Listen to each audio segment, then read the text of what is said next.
आज ही Doubtnut app download करें। Doubtnut पर होगा अब आपके सभी मैथ्स, केमिस्ट्री, फिजिक्स और बायोलॉजी डाउट्स का सफाया। बस अपने क्वेश्चन की फोटो खींचो, उसे क्रॉप करो और तुरंत वीडियो सोल्यूशन पाओ। Download now. दी गई जानकारी का ध्यानपूर्वक अध्ययन कीजिए और नीचे दिए गए प्रश्नों के उत्तर दीजिए।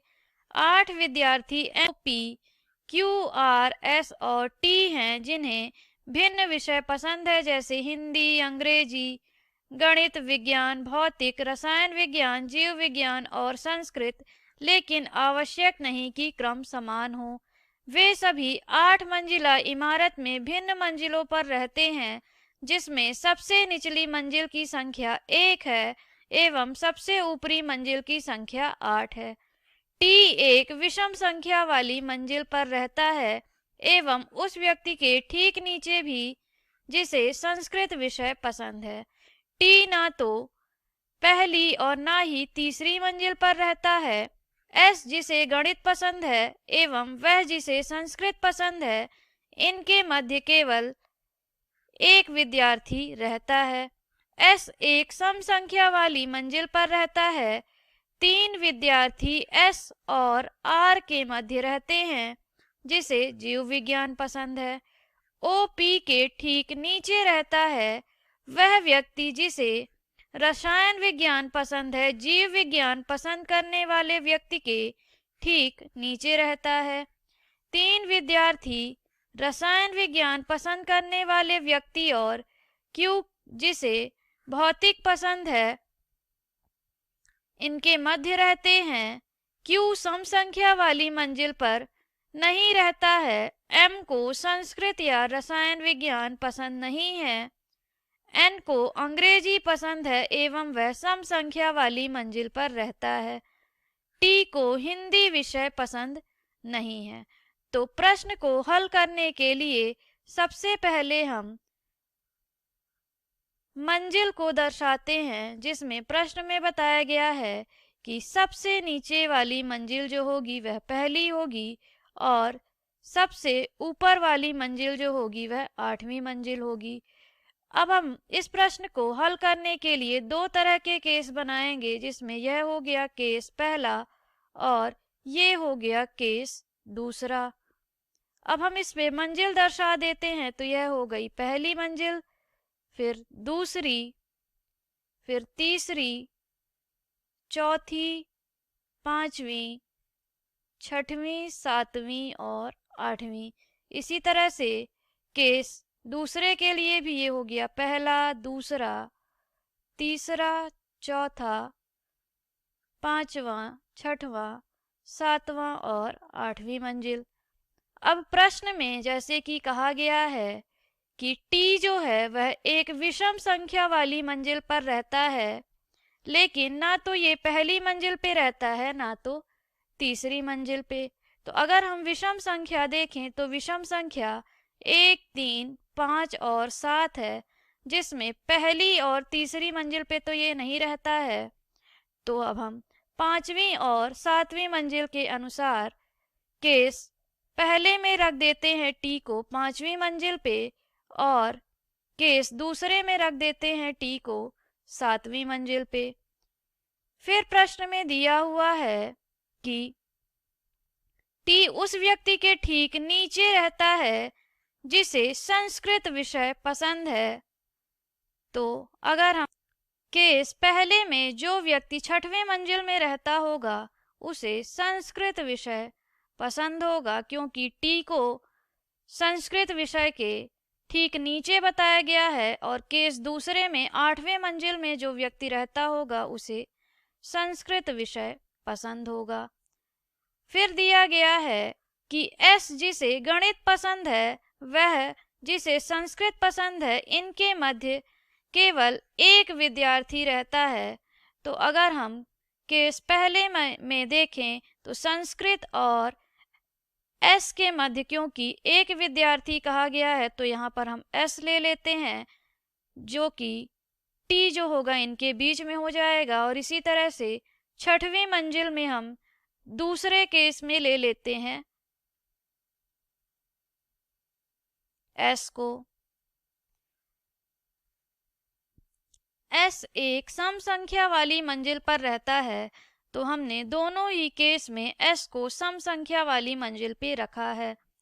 3 विद्यार्थी S और R के मध्य रहते हैं और R को जीव विज्ञान विषय पसंद है, तो अगर हम केस पहले में R को रखते हैं 8वीं मंजिल में, तो इसका विषय जो दिया हुआ है वह है जीव विज्ञान, और दूसरे केस में हम R को S के नीचे रखते हैं जिसमें R और S के बीच 3 व्यक्ति होंगे, तो यहाँ पर दूसरी मंजिल पर R आ गया और इसका विषय हो गया जीव विज्ञान। O को P के ठीक नीचे रखा गया है, तो इसको हम अलग से लिख लेते हैं कि P के ठीक नीचे O होगा। वह व्यक्ति जिसे रसायन विज्ञान पसंद है वह जीव विज्ञान पसंद करने वाले व्यक्ति के ठीक नीचे रहता है, तो यहाँ पर केस पहले में 7वीं मंजिल पर वह व्यक्ति हो जाएगा जिसे रसायन विज्ञान पसंद होगा, और इसी तरह से केस दूसरे में पहली मंजिल पर वह व्यक्ति होगा जिसे रसायन विज्ञान पसंद होगा। फिर दिया गया है कि 3 विद्यार्थी रसायन विज्ञान पसंद करने वाले व्यक्ति और Q के बीच रहते हैं, तो इस तरह से केस पहले में Q जो होगा वह हो जाएगा तीसरी मंजिल पर, और अगर हम केस दूसरे में देखें तो Q जो होगा वह हो जाएगा 5वीं मंजिल पर। Q को भौतिकी पसंद है और Q जो है वह सम संख्या वाली मंजिल पर नहीं रहता है, तो Q के लिए हम भौतिकी लिख देते हैं विषय। और जैसा कि आप देख रहे हैं कि दोनों ही केस में हमने Q को सम संख्या वाली मंजिल पर नहीं रखा है। M को संस्कृत या रसायन विज्ञान पसंद नहीं है, तो यहाँ पर M के लिए हम रसायन विज्ञान और संस्कृत नहीं कर देते हैं। N को अंग्रेजी पसंद है, तो यहाँ पर N के लिए हम लिख देते हैं अंग्रेजी, और N जो है वह सम संख्या वाली मंजिल पर रहता है, तो सम संख्या वाली मंजिल जो होगी वह 8वीं, 6वीं, चौथी और दूसरी होगी। तो दूसरी मंजिल को छोड़ करके बाकी सभी मंजिलों पे हमने विषय अथवा व्यक्तियों को दर्शाया है। दूसरी मंजिल पर केस पहले में हम यहाँ पर N को लिखते हैं और इसे जो विषय पसंद है वह हो जाएगा अंग्रेजी। और अगर हम केस दूसरे में देखें तो केस दूसरे में केवल चौथी मंजिल है जो कि सम है, तो यहाँ पर हम N लिख देंगे और यहाँ पर विषय जो हो जाएगा N का अंग्रेजी हो जाएगा। अब T को हिंदी विषय पसंद नहीं है, तो T के लिए हम यहाँ पर हिंदी को नहीं कर देते हैं।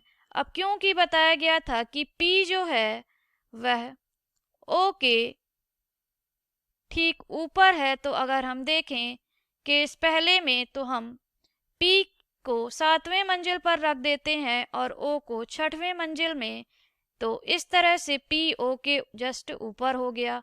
लेकिन अगर हम केस दूसरे में देखें तो कोई भी ऐसे स्थान नहीं खाली हैं जो कि 2 लगातार हों, अतः केस दूसरा जो है वह बिल्कुल गलत होगा और प्रश्न केस पहले के अनुसार हल होगा। अब अगर हम देखें तो T को हिंदी विषय पसंद नहीं है और M को रसायन शास्त्र और संस्कृत नहीं पसंद है, तो यहाँ पर M आ जाएगा क्योंकि केवल पहली मंजिल बची हुई है, और यहाँ पर M के लिए हम विषय लिख देंगे हिंदी। अब T और S में अगर हम देखें तो S के लिए तो बताया गया था कि S को गणित पसंद है, तो यहाँ पर S के लिए विषय हम लिख देते हैं गणित, और T के लिए बचा हुआ सब्जेक्ट हो जाएगा विज्ञान। इस तरह से हमने सभी व्यक्तियों की रहने वाली किस मंजिल पर वे रहते हैं और उनको कौन सा विषय पसंद है यह ज्ञात कर लिया है। अब प्रश्न में हमसे पूछा गया है ओ निम्न में से किस मंजिल पर रहता है। तो अगर हम देखें तो ओ जो है वह 6वीं मंजिल पर रहता है। अब हम देखते हैं किस विकल्प में 6वीं दिया हुआ है। तो ए विकल्प में दिया है 7वीं, तो गलत। बी विकल्प में दिया है 6ठी, तो हाँ बी विकल्प सही होगा। सी विकल्प में 5वीं, यह भी गलत। और डी विकल्प में 4थी, यह भी गलत। Thank you. क्लास 6 से 12 से लेके नीट, IIT, जेईई मेंस और एडवांस के लेवल तक 10 मिलियन से ज्यादा स्टूडेंट्स का भरोसा। आज ही डाउनलोड करें डाउटनेट ऐप या व्हाट्सएप कीजिए अपने डाउट्स 8400 400 400 पर।